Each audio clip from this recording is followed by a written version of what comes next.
Hello YouTube, this is Matt Pullen, and I haven't made a video in a few days, so I thought it would be best to continue with the miniatures series.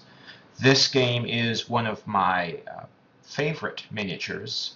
I played it in 2011, and it was at a small Game 30 tournament.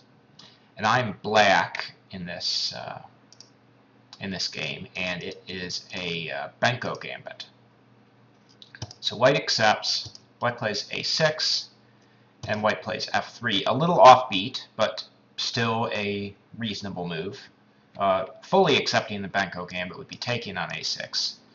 But 5f3 is an interesting choice too. I think I made a video specifically about this variation where white continues with playing e4, even without developing any of his other pieces. And is why I play e6 here to start some tension right away in the center. And I feel that white should probably play e4 here. I mean, that's what the move f3 is for. The most consistent move would be to try and maintain as much of white's pawn center as he can.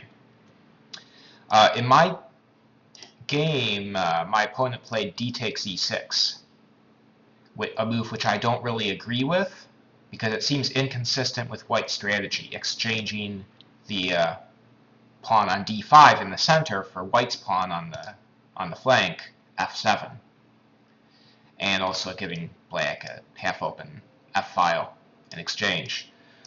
Yeah, but I mean, I have seen this move multiple times. I mean, for players who are not familiar with the with the e6 variation, it might seem like a good reaction. After all, white is up a pawn temporarily, so why not exchange this pawn on d5, which could be troublesome? But I feel positionally it is rather bankrupt for white to trade this pawn.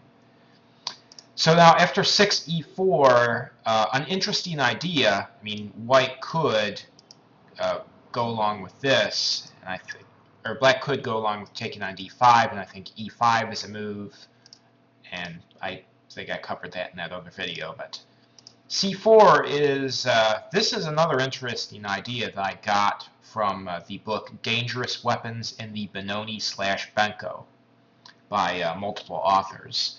And the idea, it looks rather absurd to push a pawn again in the opening to give it away to a bishop that's going to develop off of its home square. But the whole point is to exploit this series of moves for white that have weakened the dark square diagonal.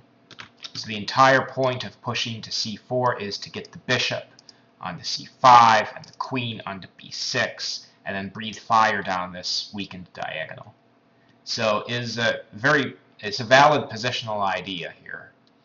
I didn't read the whole chapter on this, but I had skimmed the introductions to all the chapters, so I knew that this idea existed. So the main line here is where white is taking this, and black is taking this, and actually is very similar. This is what happened in the game, but without the pawn exchange, the d5 pawn versus the f7 pawn.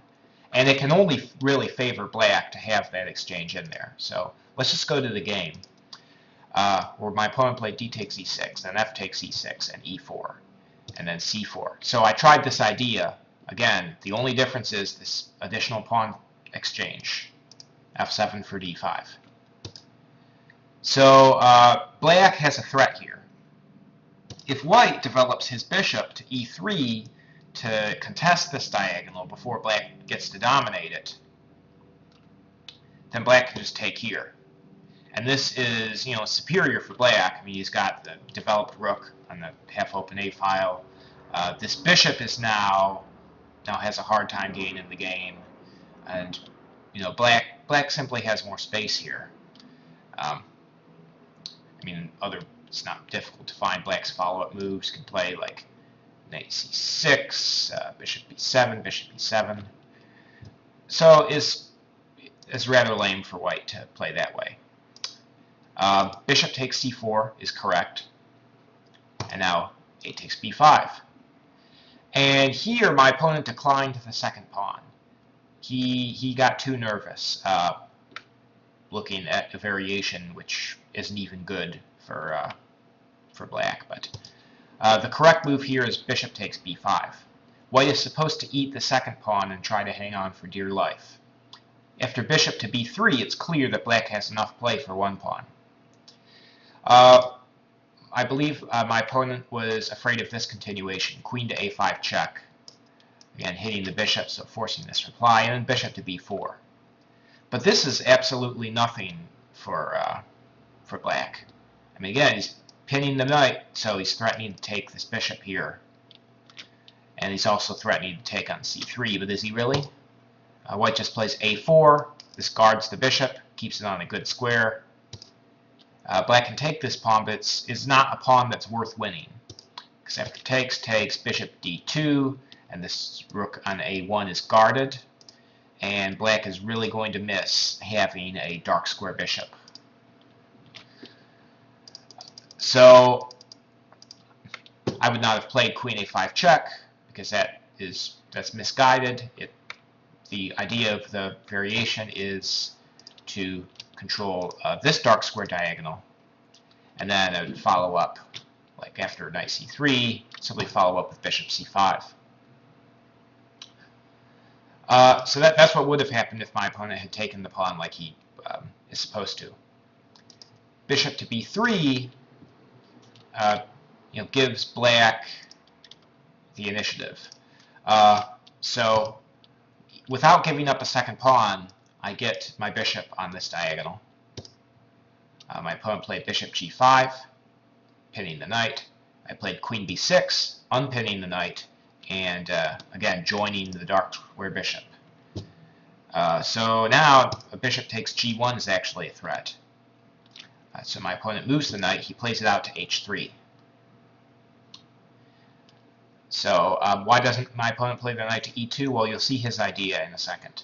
I castle here.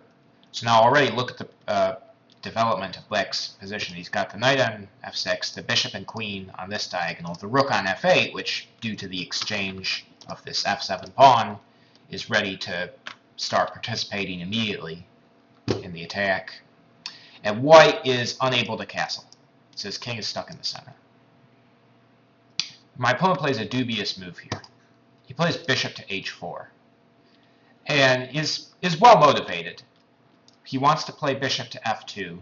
It's defended by the knight and the king, so that he wants to block the scope of this bishop on c5 in order to allow him to legally castle.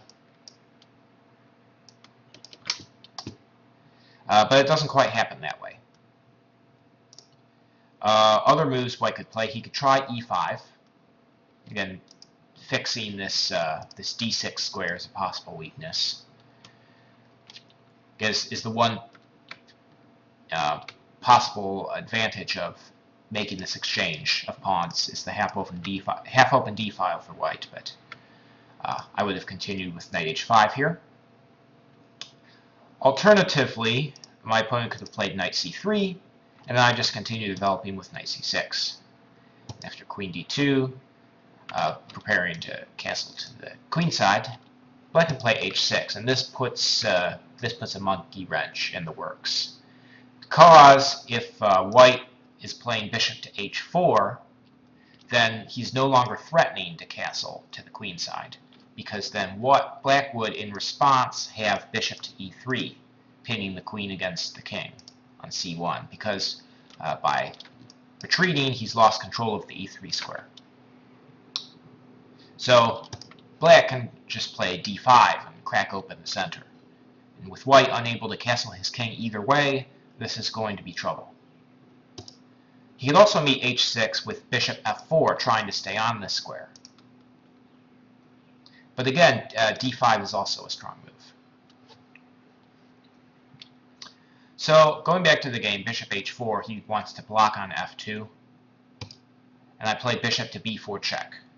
This was a difficult move to find because it removes the bishop from the diagonal. That's the whole point of black's opening scheme. But, I mean, that diagonal is going to be closed up anyway with bishop f2, so I guess this is the time to strike. And the bishop could have gone to e3 from where it was on c5, but that really doesn't have any impact. However, the queen coming to e3, that's a different story here. My opponent should have played king e2 here, defending the e3 square with the king, facing the facts that the white king will remain in the center forever. A possible continuation, knight c6, hitting this square, then bishop f2, attacking the queen and defending that square, and then, having forced the white king to move, the bishop then returns to the critical diagonal with bishop c5, with black certainly having compensation for the pawn here. Bishop to b4, check. Knight d2, this was one way to block the check, which did not happen. After queen e3 check, queen e2 is forced, and now black has queen takes b3.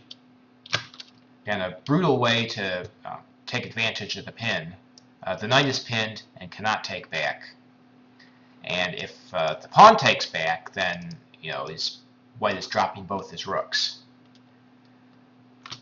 So that would have been very strong for black. So instead, my opponent played knight c3 to block the check. Now after queen e3 check, the last chance for white to survive this game is to play king f1. With king f1, knight takes e4. White survives, but it's safe to say that black's opening gambit has worked. He's gotten back the material, he's got the rook, pinning this pawn on the same file as the king. It's hard for white to bring this rook in play. Again, black's position is clearly very desirable here, but it would have been better than what happened in the game, which was queen e2. And the reason this move is flawed is because with queen e2, his rook on a1 is now undefended. So bishop takes c3 check, b takes c3, queen takes c3. And now the geometric sequence of moves at the end of this game is it's my favorite part, and why I call this one of, if not my favorite miniature. So it looks like black is attacking with just the queen, but that's not the case. Queen takes c3 check, and the rook on a1 is under attack. So the only way to guard that is for black to take his king off the back rank with king f2. Now, black plays queen to d4 check. Again, he went to c3 check, now he goes to d4 check. White can't block this because then the knight fork comes in. Remember, this pawn is pinned. And if white's king goes to the back rank anywhere, then this rook is dropping. So by process of elimination, the only move is king g3. And now black continues his sequence with queen e5 check. Again, the queen was on e3, then went to c3, then d4, then e5. All in a row with check. And now white is lost. This knight comes to f4, then there's f5 check, winning the knight because that's pinned. And if white plays something else, say he plays f4, well, now there's knight takes e4, and this is fairly crushing. So, the king goes there. Well, now this pawn is pinned, so there's absolutely no hurry to move the black queen. Black just continues with a developing move, bishop to b7, and everything is going downhill very quickly from here. And if the king goes back to f2, and there's also knight takes e4. Remember, this pawn being pinned cannot be expected to take back. king can't go to the back rank because a1 is hanging, and well, whoops, queen can't take because it's protected, and if king e3, well, I mean, if nothing else, just nice e3 check, winning the queen. So yeah, this was my miniature playing the Benko Gambit, and I hope you enjoyed and got something out of this. Maybe some ideas for the c4 pawn sacrifice, which was successful in this game, getting to the critical c5 g1 diagonal after white had moved all his pawns in front of it. Anyway, hope you enjoyed this game. Have a good one, YouTube.